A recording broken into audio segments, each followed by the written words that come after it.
జై శ్రీమన్నారాయణ ఆండాళ్ దివ్య త్రివిడిగలే శరణం 21వ పాసురం. నిన్న అమ్మని లేపారు. అమ్మ లేచి నేను మీతోటి దాన్నే కదా, పదండి అందరం కలిసి స్వామిని లేపుదాం అని వీళ్లతో కలిసింది. ఇంకా మన వాళ్ళంతా స్వామి వద్దకు చేరి శ్రీమన్నారాయణ చరణం శరణం ప్రపద్యే అంటూ శరణాగతి చేస్తున్నారు. ఉపాయం భగవంతుడే అని మనకు తెలుసు. అమ్మ మనల్ని ఆయనతో చేర్చే ప్రాపకురాలిగా ఉంది. అమ్మ ద్వారా పొందిన జ్ఞానంతో మన వాళ్ళు ఇలా ప్రార్థన చేస్తూ ఉన్నారు ఈరోజు. ఏతక్కళంగల్ ఎన్ని కుండలు పెట్టినా కూడా పాలదారులు పొంగి పొర్లిపోతా ఉన్నాయి.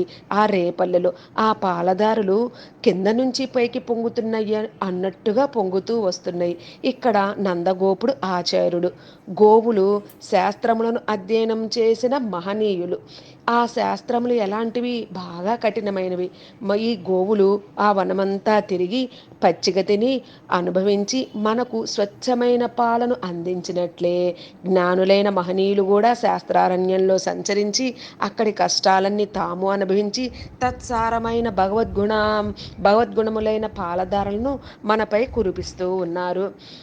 స్వామిని మేలుకొలుపుతున్నారు. మా కొరకై మీ నిద్ర మేలుకొలవలెను స్వామి, నువ్వు ఎలాంటివి? దృఢ ప్రమాణ సిద్ధుడివి. దృఢ ప్రమాణముకు వేదము చేతను తెలియడానికి అసఖ్యమైన మహిమ కలవాడివి.